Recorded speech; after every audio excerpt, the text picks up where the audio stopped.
கடைசி நேரம் வரையும் மாமா அப்படின்னு சொல்லி அவன் கண்ணில் பார்த்தேன் நான்.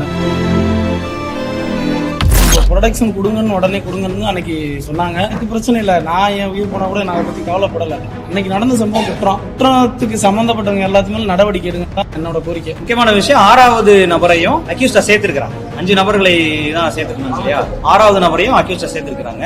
அவங்களையும் கூடிய சீக்கிரத்தில் ரிமாண்ட் பண்ணுவாங்கன்னு நாங்க உறுதியா நம்புறோம். நாங்க தான் முதல்ல அடிச்சு அவங்கள்ட்ட அப்படி ஒப்படைச்சோன்ற மாதிரி சொல்றாங்க. எல்லாருக்குமே தெரியாங்க என்ன நடந்ததுன்னு. ஊர்காரன்ட்ட அன்னைக்கே வந்து பேட்டி கேட்டிருக்காங்க நிறைய பேர். இந்த மாதிரி சக்தின்ற பையன் அடிச்சாராம், அடிச்சுக்கணும் ஒப்படைச்சாராமான்னு சொல்லி என்னையும் அவனை இந்த இதுல சம்பந்தப்படுத்துன்ற வகையில பேசுறது ரொம்ப மன உளைச்சல் இருக்கு. இந்த 2 நாளா ராஜான்ற ஒரு கால் ஹிஸ்டரி யாராருக்கு பேசினார், குற்ற பின்னணி உள்ளவங்களோட கால் ஹிஸ்டரி வாங்கி செக் பண்ணுங்க. என்னைய பத்தி யார்கிட்ட சொன்னாருன்றது விவரம் அதுலயே தெரிய வரும். நான் அது யார்கிட்ட சொன்னார்னு சொல்ல விரும்பல. நேற்று இரவு வந்து சக்தீஸ்வரன் தன்னோட மெயில்ல இருந்து டிஜிபிக்கும் ரெஜிஸ்ட்ரார் அவர்களுக்கும் ஐஜிக்கும் கொடுத்திருக்காங்க. ஐயா லார்ட்ஷிப் வந்து எஸ்எம்ஜே அவர்கள் ஆர்டர்லயே சொல்லிருக்காங்க, state shall ensure the protection of the eyewitnesses சொல்லிருக்காங்க.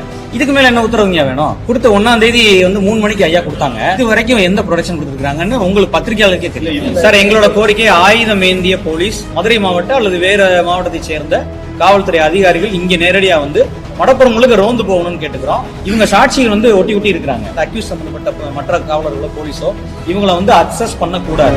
வீடியோ ஃபுட்டேஜ் பாத்ரூம் நான் சம்பவம் நடக்கும்போது இருந்தா நடந்ததெல்லாம் நாங்க வந்து அங்க சொல்லியாச்சு, கோர்ட்ல சொல்லிட்டோம். சொல்லிட்டு இன்னைக்கு நீதிபதி ஐயா விசாரணை நடந்துட்டு இருக்கு. நாங்கள் அங்க போயிட்டு வந்துட்டு தான் இருக்கோம். இதுக்கிடையில ஒரு சிலர் வந்து நம்மளை தவறுதலா வந்து உள்ள கிரியேட் பண்ணி விட்டுறாங்க. அந்த குற்ற பின்னணி உள்ளவங்களோட தொடர்பு ஒரு சிலர் எனக்கு சொன்ன ரிப்போர்ட்டரே சொன்னாங்க, எல்லாரும் தாங்க சொன்னாங்கன்னு சொல்லிட்டாங்க. நான் பேரு சொல்ல விரும்பல. இந்த மாதிரி நாங்க தான் அடிச்சு அவங்கள்ட்ட ஒப்படைச்சோன்ற மாதிரி, நாங்க தான் முதல்ல அடிச்சு அவங்கள்ட்ட அப்படி ஒப்படைச்சோன்ற மாதிரி சொல்றாங்க. அங்க இருந்து யாராவது ஒருத்தர் அந்த வார்த்தையை சொல்லல. எல்லாருக்குமே தெரியும் அங்க என்ன நடந்ததுன்னு. அங்க ஊர்காரங்களுக்கும் தெரியும். ஊர்காரங்கிட்ட அன்னைக்கே வந்து பேட்டி கேட்டிருக்காங்க நிறைய பேர். இந்த மாதிரி சக்தின்ற பையன் அடிச்சாராம், அடிச்சுக்கணும் ஒப்படைச்சாரான்னு சொல்லி சொன்னாங்க. நான் இந்த மாதிரி நினைச்சுதான் நான் அந்த வீடியோ நான் எடுக்கணும்னு எனக்கு தேவையே கிடையாது. அது எல்லாத்தையும் வேணா கேட்டுக்கிட்டேன். அது அவங்களோட தனிப்பட்ட விருப்பம். ஆனா அது விசாரணையில தெரிஞ்சிடும், யாரு என்னன்னு தெரிஞ்சிடும். அது கண்டிப்பா உறுதியா இருக்கும் அதுல.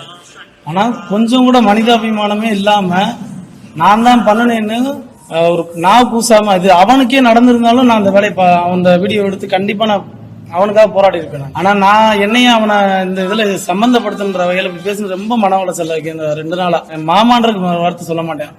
நான் ஜாதி மதம் பார்த்து பழகுறவன் நான் கிடையாது. ஏன்னா விசாரிச்சு பாத்துக்கங்க. கடைசி நேரம் வரையும் மாமா அப்படின்னு சொல்லி அவன் கண்ணில் பார்த்தேன் நான். அவ்வளவுதான். இந்த மற்ற விஷயம் நான் சொல்லிட்டேன். அவ்வளவுதான். இந்த அவனுக்கு கொஞ்சமாச்சும் உறுத்தணும்ன்றக்காக தான் நான் அதை சொல்றேன். ஆனா கோர்ட்டே அன்னைக்கு ஹைகோர்ட் டைரக்ஷன் ஐயா நீதிபதி என்ன சொன்னாங்கன்னா, அவங்களுக்கு ப்ரொடெக்ஷன் கொடுங்கன்னு உடனே கொடுங்கன்னு அன்னைக்கு சொன்னாங்க. ஆனா அது யாருக்கும், ஏன்னா எனக்கு பிரச்சனை இல்லை, நான் என் உயிர் போனா கூட நான் அதை பத்தி கவலைப்படலை. ஆனா இது நான் வந்தவனை தான் என்னை சார்ந்த மற்ற சாட்சிகளும் ரெடி ஆனாங்க. ஒரு சிலர் பயந்தவங்க கூட. ஆனா இன்னைக்கு அவங்க பயப்படக்கூடிய சூழ்நிலை உருவாகி இருக்கணும்னு எனக்கு ஒரு மாதிரி தோணுது. எனக்கு பிரச்சனை இல்லை, நான் என்னைய பத்தி கவலைப்படலை. நான் எல்லாத்தையும் துணிஞ்சுதான் நான் ரெடியா நிக்கிறேன்.